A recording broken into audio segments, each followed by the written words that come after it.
29 July 2026ರಂದು Marihal police ಸ್ಟೇಷನ್ನಲ್ಲಿ ಒಂದು cheating ಸೆಕ್ಷನ್ನಲ್ಲಿ ಒಂದು complaint ದಾಖಲು ಮಾಡಲಾಗಿದೆ. ಇದರಲ್ಲಿ ದೂರುದಾರರು ದೀಪಕ್ ಕುಮಾರ್ ಚೌಹಾನ್ ಇವರು ದೂರುದಾರರು ಇದ್ದಾರೆ. ಇವರು ಭುಜಂಗ ಕೇದಾರಿ ಭೋಯಿ ಇವರ ಮೇಲೆ FIR ದಾಖಲು ಮಾಡಿದ್ದಾರೆ. ಕಂಪ್ಲೇಂಟ್ ಏನಿದೆ ಅಂದರೆ ಯಶವಂತ ವಿವಿಧ್ಯೋಗ ಸ್ವಸಹಾಯ ಸಂಘ ಇದರಲ್ಲಿ ಇವರು ಆರೋಪಿ ಭುಜಂಗ ಇವರು 2003ರಿಂದ 2023ವರೆಗೆ ಕಾರ್ಯದರ್ಶಿಯಾಗಿ ಕೆಲಸ ಮಾಡಿದ್ದಾರೆ.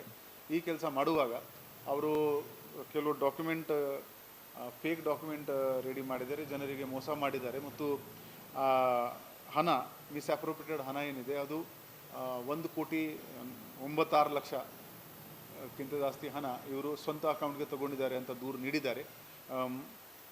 ಪ್ರಕರಣ ದಾಖಲು ಮಾಡಿಕೊಂಡು ಈಗ ಮಾರಿಹಾಳ್ ಇನ್ಸ್ಪೆಕ್ಟರ್ ಮುಂದಿನ ತನಿಖೆ ಮಾಡ್ತಾ ಇದ್ದಾರೆ. Thank you.